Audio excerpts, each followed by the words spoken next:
money talk is not the only world. There is life after life.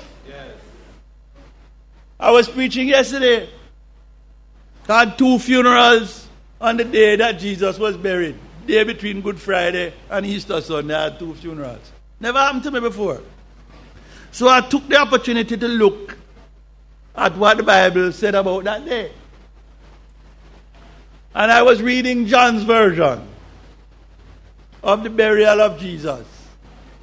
And I was pointing to one little thought from it. I was saying that it seemed to me that when you read this, you learn that death is real, but it isn't permanent. It isn't permanent. Death is not permanent for the Christian. It passes. It's a stop along the way. And I was picking 3 little things out of the story as John tells it.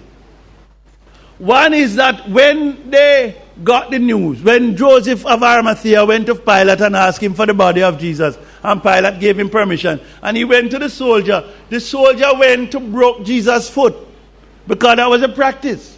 When you're taking down the crucifix, you break them foot, so in case them not dead, them disabled. Break both legs. And they never broke Jesus' foot, because he was already dead. And that was the first sign, because he's going to need his legs in a few days. So God wouldn't make them break him foot.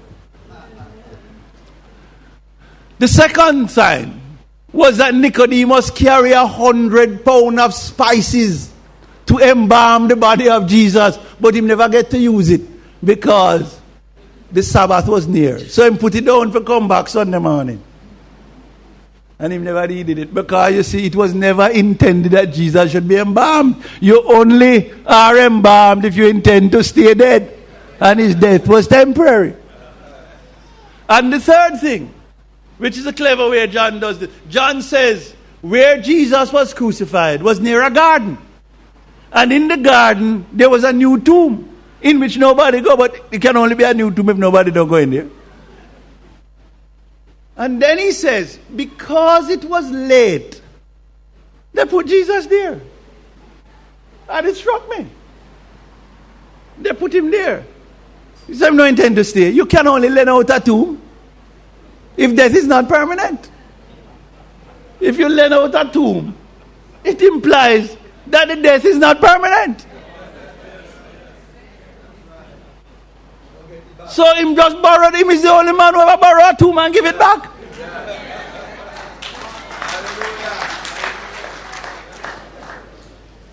And this is what the Christian learns. This is your view. So you fear not those who can kill the body, but they can't kill the soul.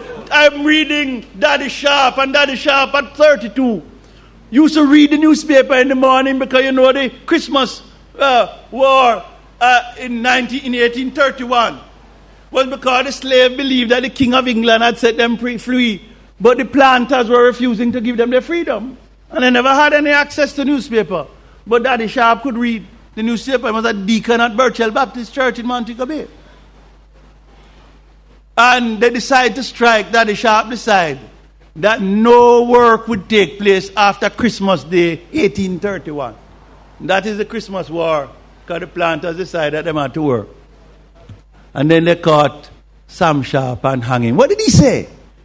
I would rather hang on yonder gallows than to live in slavery. They call him an African of high nobility.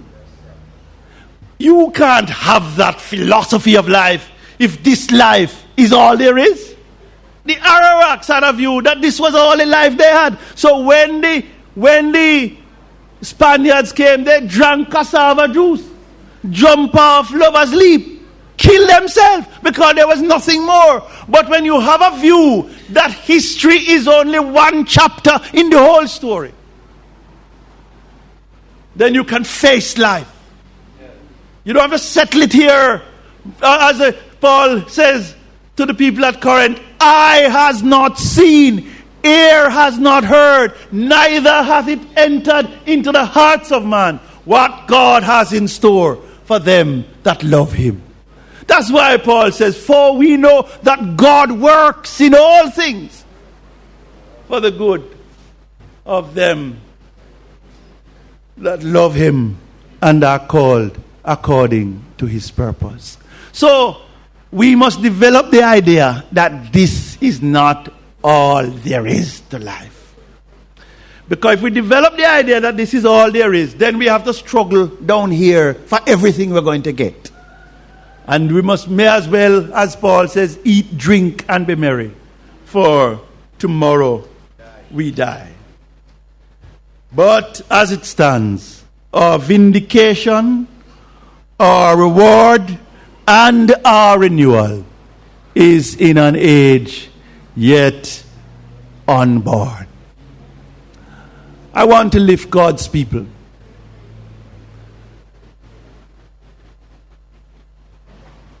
Our health, many of us, our health is failing us.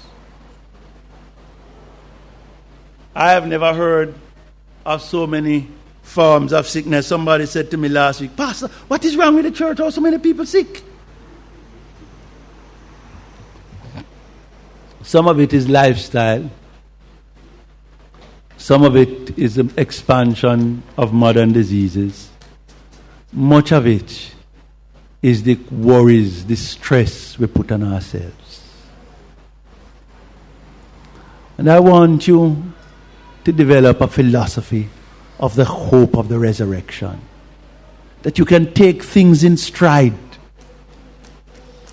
You don't have to worry if you can't pay. God will make a way in time. Struggle with this sense that he's going to work it out in the after all. And if not, here and now, your children and grandchildren will see a better day. And if not even then, you will be part of that new creation that God is making. I'm aware of this specter of violence, of the trauma, of the fear that many people are faced with.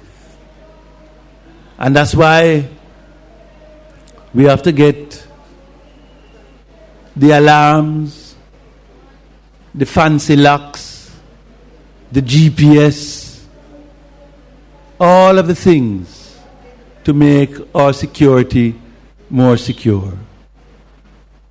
And Paul just wants to remind us that our hope doesn't have to be in this world alone. Our hope can be crossed the Jordan, in the afterlife, in the new world. And what we really want is a life in which time is a practice run for eternity. There will be better, there will be greater, there will be more. Our faith in the resurrection tells us now has Christ been raised from the dead and become the first fruits. The first fruits. When you have your tomato, because I hear some of you planting backyard garden, that's good. Don't know you're managing it in the kind of soil you have here, but keep it up. And you see the tomato come. The first set is a sign that others are coming. And Jesus is the first fruits.